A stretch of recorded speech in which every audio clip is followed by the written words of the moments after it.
E tem um segundo aspecto óbvio aqui no que Jesus diz. Jesus, quando fala que honra teu pai e tua mãe, dizendo que Moisés tinha dito isso, mas nem isso eles obedecem, ele está falando de dinheiro. Nesse caso específico, quando ele diz, vós, porém, dizeis, se um homem ou mulher disser a seu pai ou a sua mãe, doente, pobre, sem ajuda, sem socorro, sem plano de saúde, na solidão, começando a não conseguirem mais ter mobilidade, autodeterminação, meios de cuidarem de si mesmos, mas se vier alguém e disser, olha pai, olha mãe, sinto muito, eu não estou dando nada para vocês porque eu estou obedecendo a Deus e botando tudo no gasofilácio. Eu poderia separar o meu dízimo, pai, mãe, que ajudaria vocês imensamente. Mas eu não vou fazer isso porque seria uma transgressão diante de Deus.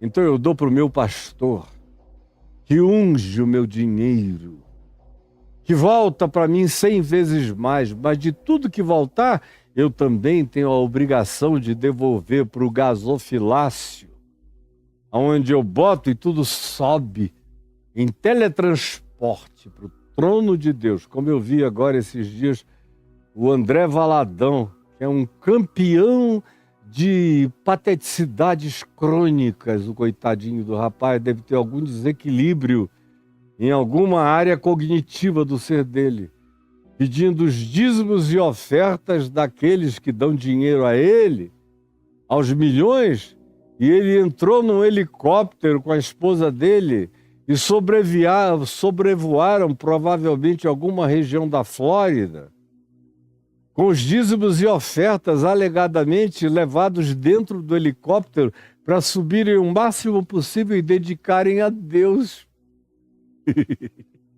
Cara, é tão patético, é tão horroroso que não dá nem para acreditar que o pessoal aceita essa proposição e continua investindo numa malandragem, num estelionato, numa coisa tão nojenta, tão pateticamente indescritível quanto essa, mas vocês fazem.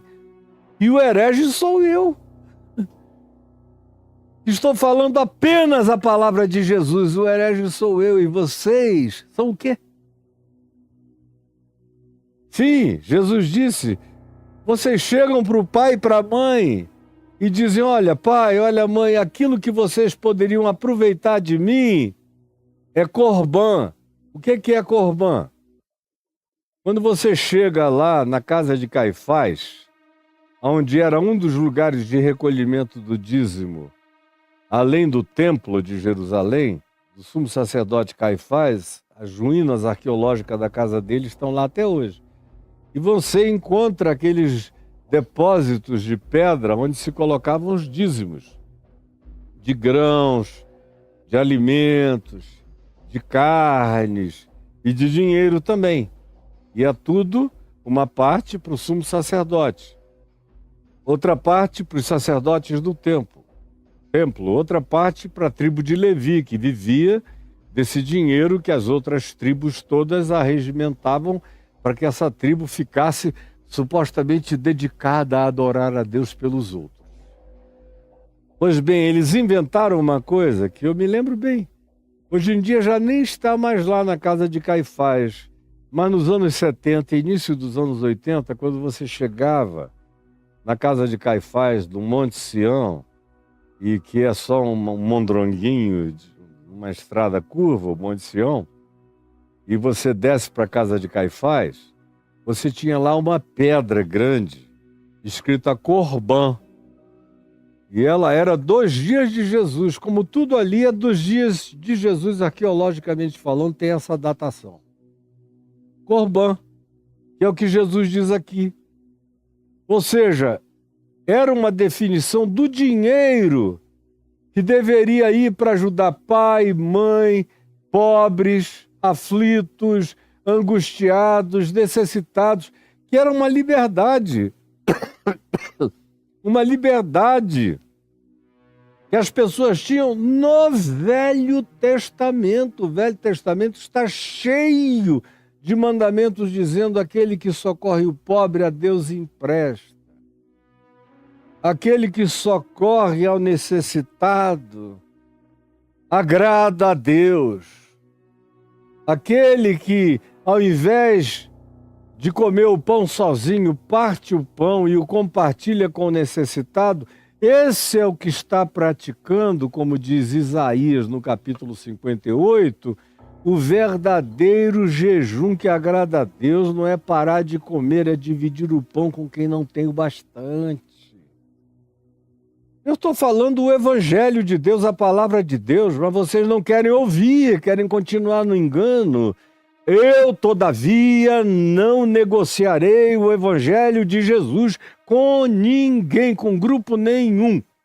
Pois bem, eles diziam: é corbã. Papai, mamãe, meu irmão pobre, minha irmã viúva e necessitada, sinto muito que o teu marido tenha morrido, eu podia te ajudar, mas eu prefiro me ajudar, porque dando lá para a igreja, para a sinagoga, para o templo, para o pastor, para o líder espiritual, para o levita, ou para todos os mecanismos do sistema religioso, eu invisto em algo que vai direto para Deus, como um incenso suave, e depois volta como bênçãos sem medida, grana, propriedades e tudo mais para mim, porque eu quero é isso, é prosperar.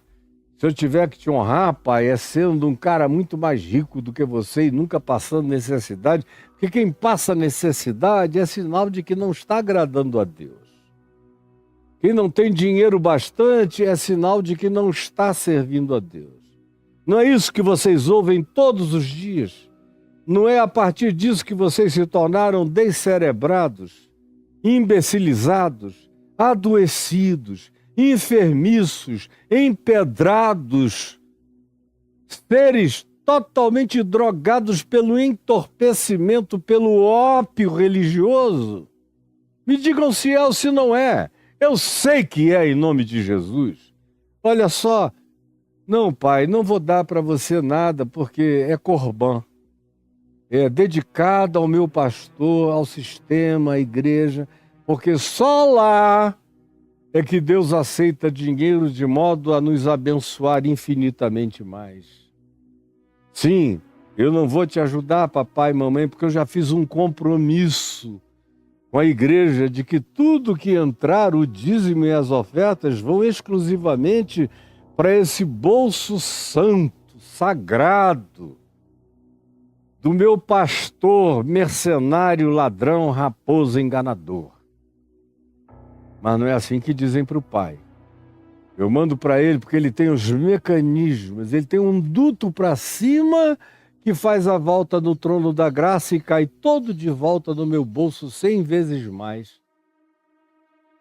Cara, não tem feitiçaria no planeta que seja mais mentirosa do que essa na qual vocês embarcam todos os dias, e milhões fazem isso todo dia, fazendo do seu dinheiro uma renovação dessa consagração perversa, jeitosamente maligna, como disse Jesus, chamada de corbã.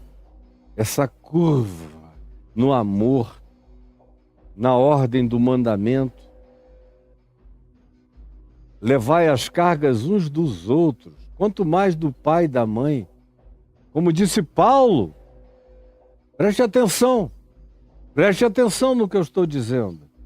Você que vive com a obsessão de botar dinheiro na igreja, no sistema religioso, olha o que Paulo disse.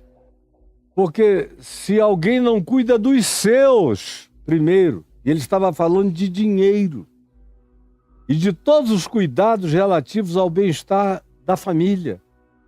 Se alguém não cuida dos seus, especialmente dos da sua própria casa, é pior do que o incrédulo e tem negado a fé. Eu vou repetir, preste atenção. Porque se alguém não cuida dos seus, especialmente dos da sua própria casa, é pior do que o incrédulo e tem negado a fé toda vez que vem com esse argumento de que a igreja vem primeiro, se sobrar alguma coisa, quem sabe eu te ajudo, mas na maioria das vezes, nem mesmo essa conversa eles têm com o pai, com a mãe, com familiares, com gente carente, muito menos com o pobre, que vem com fome, com sede, com frio, desabrigado. Esse aí, então, eles aprenderam a dizer ultimamente que estão nesse estado porque são amaldiçoados, são filhos do inferno e estão habitados por demônios. É isso que estão ensinando a vocês e vocês estão comprando. E eu repreendo intensa e iradamente tudo isso em nome de Jesus. Sim, vós, porém, dizeis: o que eu tinha para te dar, para ajudar o pobre e o necessitado, meu pai, minha mãe, minha irmã viúva, meu irmão desempregado, eu não farei, porque o meu compromisso prioritário é com o meu pastor, meu sacerdote, é com a igreja, é com esse sistema, é com o culto ao gasofilácio, essa arca da aliança contemporânea, onde a gente bota o dinheiro como empoderamento das coisas de Deus naquela caixa de madeira patética. E é o argumento que vocês usam contra o Evangelho. E Jesus prossegue dizendo que a conclusão é essa. E o argumento era esse. Porque eu tomei o voto de Corbã, eu fiquei isento de ter que me preocupar com o meu pai e com a minha mãe. E eu estou aqui para denunciar a sua perversidade em nome de Jesus. Olha só o que Jesus diz do prosseguimento no verso 13. E assim fazendo, vocês estão invalidando a palavra de Deus pela vossa própria tradição, que vós mesmos transmitistes, que vocês mesmos criaram, que é uma produção, uma invenção do capricho, da gula, da ganância, da soberba, dos pastores, sacerdotes e líderes e guias espirituais de vocês, todos mal intencionados na maioria das vezes. Sim, vocês fazem isso em obediência a essas determinações inventivas e criadas agora para enriquecer e engordurar esses manipuladores da alma de vocês, e assim procedendo, vocês estão invalidando a palavra de Deus em troca e em obediência da vossa própria tradição, que vós mesmos transmitistes, criastes, inventastes, recebestes de outros e passais para outros mais, que vão sendo corrompidos pela estupidez, pela mentira, pelo engano, pela falácia de vocês. Eu sinto ter que usar palavras tão fortes, mas não há palavras, não há adjetivos para caracterizar esse estado de morte encefálica, de morte psíquica, de morte espiritual, de enrijecimento e de empedernimento do coração da grande maioria. Porque é assim que estão, e é assim que são, e é assim que fazem. Fazeis muitas outras coisas semelhantes a essas. Imagine. Vai imaginando as muitas outras coisas. São milhares de coisas que eles vão inventando. O Senhor deu agora uma outra revelação. Tudo tem a ver com aumentar o ganho, o dinheiro, as ofertas. Tudo tem a ver com criar ruptura entre você e seus pais, você e sua família. Porque esse pessoal, essas lideranças religiosas, assim como nos dias de Jesus, nos nossos dias também, não querem você amorosamente junto a seu pai, sua mãe, seus irmãos, sua família, não querem.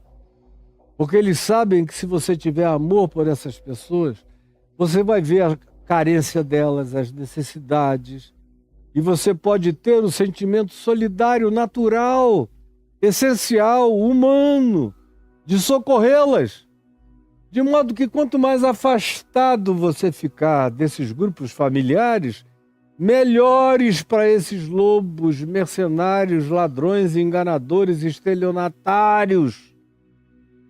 Porque aí vocês não têm nem a pedagogia da possibilidade de serem tocados compassivamente pela necessidade de alguém com quem vocês têm uma ligação daquele amor storge, no grego, que é o amor de sangue, de DNA, de gene, de procedência imediata.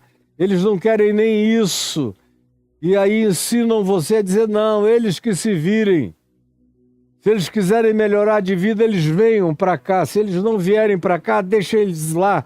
Não me dizer que eu estou inventando alguma coisa. É isso que é ensinado a vocês o tempo todo. Pelo amor de Deus. Caiam em si. Vocês fazem isso e outras coisas semelhantes a essas, perversas, igualmente perversas. E como ontem, eu vou parar aqui porque eu tenho muito mais para falar, do verso 14 em diante, onde tem uma parada. E se diz, convocando Jesus de novo a multidão, disse-lhes, ouvi-me todos entendei. Isso vai ficar para amanhã. Ouvi-me todos entendei. Hoje eu queria ter dado ênfase no que eu dei. E em nome de Jesus,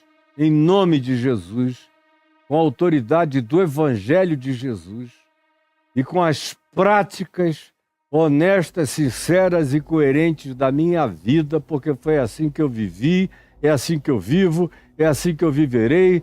Por isso eu tenho autoridade nos céus, na terra e debaixo da terra, diante do diabo, principados e potestades, enquanto anjos aplaudem, porque o que eu estou dizendo a vocês é verdade, ensinada por Jesus, praticada por mim e praticada por tantos quantos amam Jesus e o Evangelho. E não há ninguém que se levante que não tenha a boca fechada pelo poder do Espírito Santo, que vai começar a virar tua língua ao contrário. Quando você continuar desejando mentir contra a verdade, nós estamos vivendo uma hora tão grave que eu sei que o que vem por aí é coisa também intensa do Espírito Santo em relação a contrariar a tua mentira. Mas em nome de Jesus, ouça o que eu lhe disse, medite, guarde, pense, converta a sua vida enquanto há esperança. Senhor Jesus, eu quero e te imploro e falo contigo e sei que tu me ouves. Sei que tu me ouves. Essa palavra que eu digo só terá o poder pervasivo de convencimento irretorquível, de poder avassaladoramente capaz de curvar a vontade maligna do nosso egocentrismo e do culto ao nosso egoísmo narcisístico, se o Espírito Santo a validar no coração de cada um daquele e daquela que esteja me ouvindo. Eu te peço que tu faças isto agora. Que o Espírito Santo gere esse molestamento insuportável no coração de todos os que estão me vendo e ouvindo. É o que eu te imploro. E eu sei que tu estás comigo. E que a palavra tua palavra na minha boca não voltará para ti vazia. Antes cumprirá o que te apraz e aquilo para o que ela foi designada, conforme a tua vontade. Em nome de Jesus. Amém e amém.